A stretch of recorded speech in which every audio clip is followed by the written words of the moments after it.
Alrighty, board gamers, today we are not looking necessarily at the game on the table, so much as the table itself. I've been asked by several folks if I could make a video talking about this table. This is not a table purchased from a company. This is a custom-built table that I built for my wife and I and for our friends to play games on. You can see it has stylish brass cup holders, as well as a neoprene mat here. This mat actually comes up. It's neoprene on the underside. You can see there's table continues. We have cats, so I wanted to make sure that, as a matter of fact, there's one of them now. Hey, I just wanted to make sure that that we had an ability to take that off whenever we weren't using it so the cats don't scratch it up. It is red oak with a red oak stain and a semi-gloss varnish. And then let me get you a little peek maybe at the underside, see what all is going on there. You can see the pine base protecting everything underneath that you don't see, and then nice finished surfaces once you get up to the top. Let's take a look at how this whole thing went together, shall we? The first thing that we need to talk about when talking about making a table is, of course, what you're going to make it out of. Now, if you're somebody like me, you didn't really know a whole lot about wood coming into the process. You know maybe what kind of grains you like, and you definitely know what fits better into your budget. But just a quick rundown, here are the three most commonly available types of finished lumber at stores such as like Home Depot or Lowe's or whatever you have in your area. You really have three choices. You have pine, poplar, and red oak. They all ascend in price from pine to poplar to red oak, but they also, if you look at this little chart, increase largely in numbers on the Jonka scale. The Jonka scale is the scale of wood hardness, and it ranges from like balsa is like 100 up until, I mean, some of the ebony and mahogany and all those sorts of things can be in the several thousands range. The harder the wood, obviously, the more durable the table is going to be, the longer it's going to last, and the longer it's going to look nice. As my carpenter friend told me, you know, when you build something out of pine, you just have to understand that if you look at it funny, it's going to get dented. So I chose to go with red oak. I also highly, highly recommend going to local lumber yards in your area. What I found was that the prices available at Lowe's and Home Depot and those sorts of places was often almost twice as high as what I could find at a local lumber yard. So a lot of the time, those guys will be really, really nice to you. Just tell them you don't necessarily know what you're doing. You just need this kind of wood and these sizes, and they'll set you up. So I chose to go with red oak in this case. The second thing that I think you need to be aware of is this wonderful, wonderful little contraption here. This is a pocket hole jig. This is the kind that I use. It uses a clamp, and you can see the drill bit off to the side. What this does is it drills holes that are sunk at an angle for joining two pieces of wood together, rather than using a second piece of wood to hold two pieces together or to do something that's going to look ugly. If you do this on the underside, it's not seen on the outside. It's an awesome trick. And a lot of this project is done with pocket hole screws. This one right here is a Craig jig.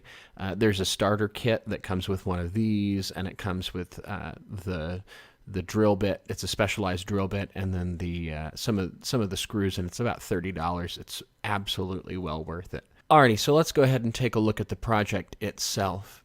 Here you can see just the very beginning stages of the project itself. Now, this top piece looks like it's a piece of red oak.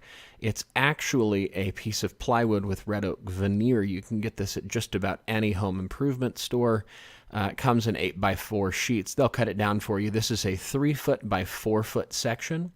And then on the underside, I have some pine. Since nobody's going to see this later on, I just went ahead with the cheaper option there, and there's some pine down there. And you can see, if you look at the edges of the pieces of wood, a couple of pocket holes drilled, those oval-shaped holes that I've drilled ahead of time for the next section. Here's the underside of it. You can see going into that top piece of wood some pocket holes. That way I can affix it with screws as well as wood glue without there being any bumps, screws on the surface of the table itself. When you pull off the neoprene, it's just a solid piece. It looks like a solid piece of red oak underneath. So you've got those, and you've also got the pocket holes going to the outside. And then I went around, so that's 3-foot by 4-foot section, and then those are 1x4s that are made of pine there as the supports. And then onto the supports, I put a section of 1x8 red oak boards that I got on clearance, actually, around the perimeter. And I went ahead with a butt joint right here, down at the very bottom corner. The butt joint is, for something as tall as this is, was just simpler to do than doing a mitered joint down there. If you don't know what I'm talking about, don't worry about it. You're just going to take this piece of wood right here, and you're going to butt it up against that piece of wood. And then I went in with wood putty to fill in any imperfections in each corner. And here's another view of it right there. It's a 3-inch depression from the top of that lip down onto the playing surface itself,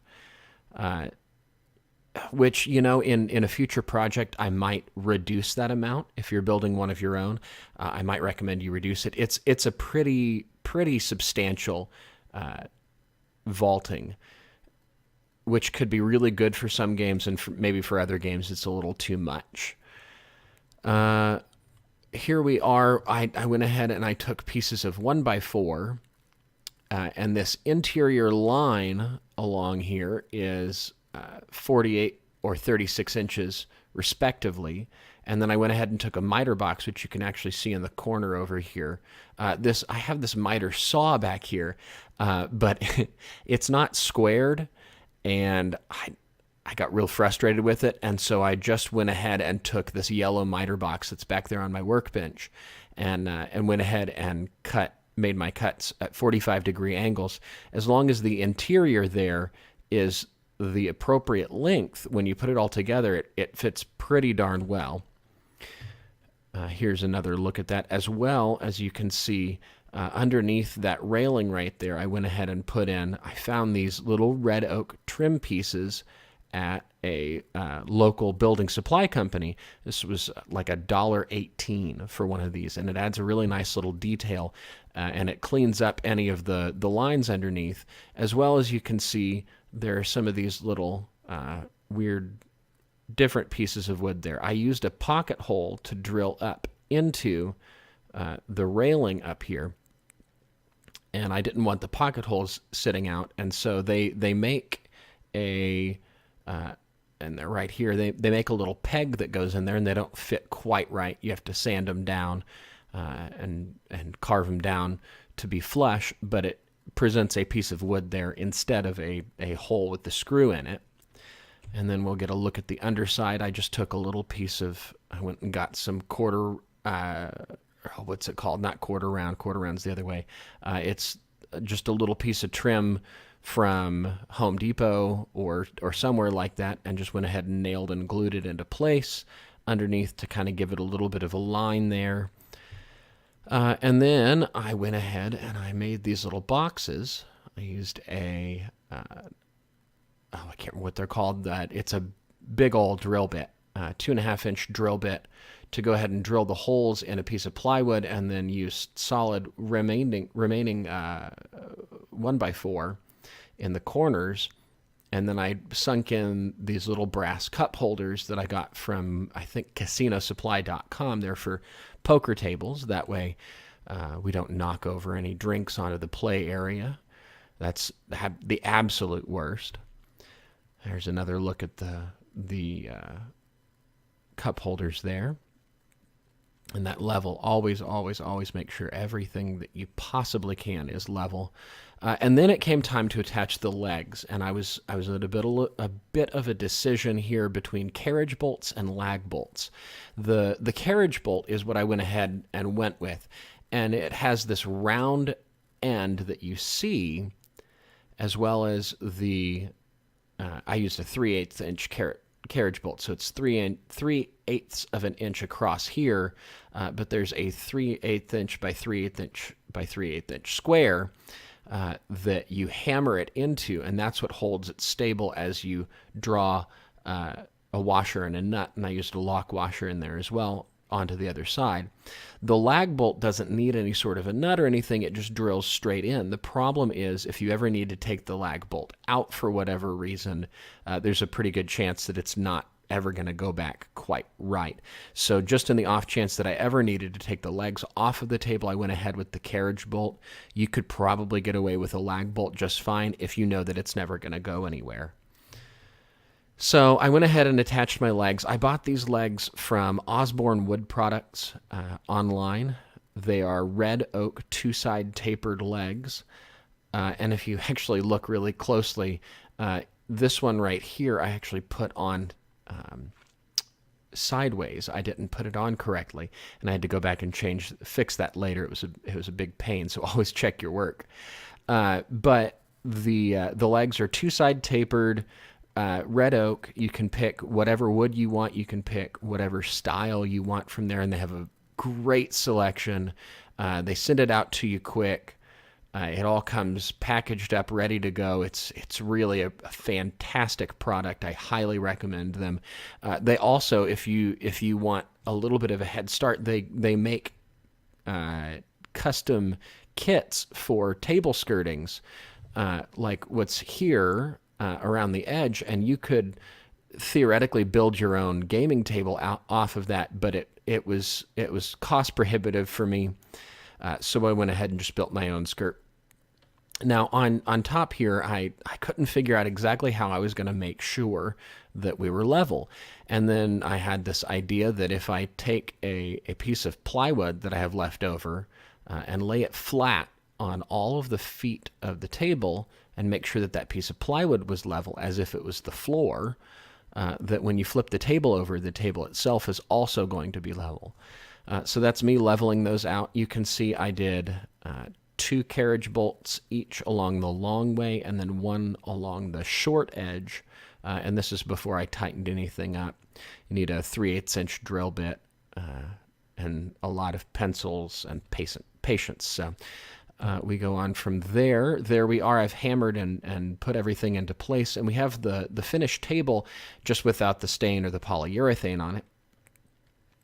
And that chair over to the side, you'll see it again here, belongs to an older set of furniture.